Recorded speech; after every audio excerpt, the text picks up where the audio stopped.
Hey yo, listen up. No matter what they say, no matter what they do, we gon' resonate, resonate.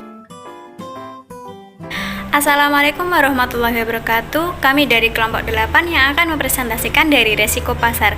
Terdiri dari 4 anggota. Yang pertama saya sendiri, Wafiq Khofifah Lutfi. Yang kedua, Amartya Ristialia Putri. Yang ketiga, Muafiqatul Azizah. Dan yang terakhir, Diah Oktaviani. Pengertian dari resiko pasar. Resiko pasar adalah resiko fluktuasi berupa naik turunnya nilai aktiva bersih atau NAB yang disebabkan karena adanya perubahan sentimen di pasar keuangan seperti saham dan obligasi yang menjadi aset pengelolaan portofolio menurut Ramadiah 2014. Resiko ini sangat berkaitan dengan faktor sistematik di mana terdapat korelasi antara instrumen produk, mata uang, atau pasar, systematic risk atau correlation risk, yang tidak bisa dihindari dan pasti akan dialami oleh para investor. Sedangkan dari literatur lain, resiko pasar adalah resiko pada posisi neraca dan rekening administratif akibat perubahan harga pasar, antara lain resiko perubahan nilai dari aset yang dapat diperdagangkan atau disewakan. Ya, jadi beberapa pengertian di atas dapat disimpulkan bahwasanya resiko pasar ini adalah suatu perubahan nilai atau aset yang diperdagangkan atau diperjualbelikan akibat adanya sentimen pada pasar keuangan, dalam hal ini saham dan obligasi. Kemudian untuk resiko pasar sendiri ini pasti dirasakan oleh para investor dan tidak dapat dihindari. Karena apa?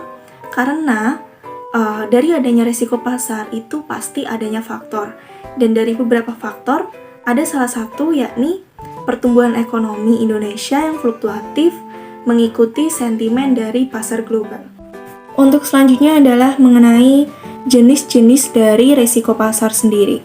Untuk jenisnya ada 4, yakni yang pertama ada risiko harga pasar saham, yang kedua ada risiko suku bunga, yang ketiga ada risiko nilai tukar mata uang asing, dan yang keempat adalah risiko komoditas. Untuk jenis risiko pasar ini, dari keempatnya itu secara umum dapat berpengaruh terhadap jenis aset yang kita miliki saat ini.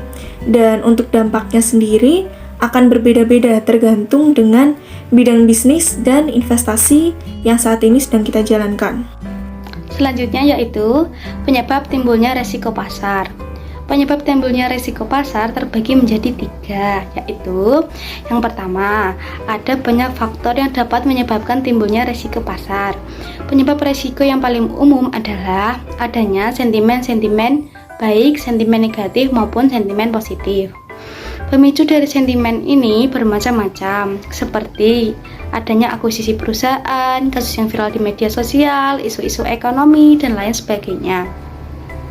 Yang kedua yaitu penyebab timbulnya risiko lainnya yang cukup berpengaruh adalah situasi politik di suatu negara. Pergerakan harga pasar dapat dipengaruhi oleh kebijakan-kebijakan yang diambil oleh pemerintah, apalagi jika kebijakan tersebut kontroversial dan menimbulkan banyak perdebatan.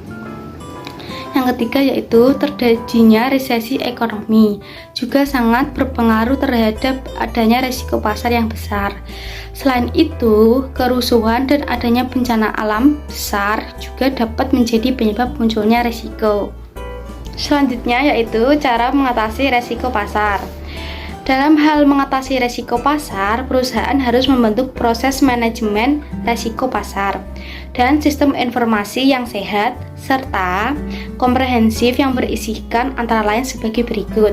Yang pertama yaitu kerangka konseptual untuk mendorong identifikasi resiko pasar yang mendasarinya.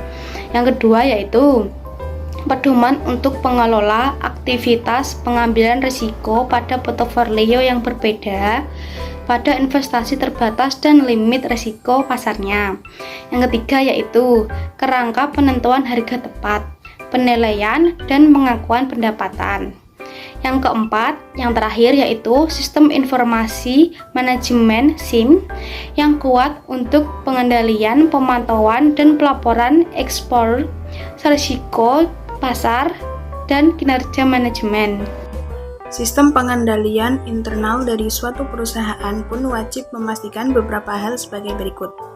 Yang pertama, kepatuhan terhadap perusahaan perundang-undangan yang berlaku, serta kebijakan atau ketentuan internal perusahaan. Yang kedua, tersedianya informasi keuangan dan manajemen yang lengkap, akurat, tepat guna, dan tepat waktu. Yang ketiga, efektivitas dan efisiensi dalam kegiatan operasional. Dan yang terakhir, efektivitas budaya risiko pada perusahaan secara menyeluruh. Kesimpulannya, dalam proses identifikasi dan pengukuran risiko pasar, yang mana identifikasi risiko dilakukan untuk mengidentifikasi risiko-risiko apa saja yang dihadapi oleh suatu organisasi.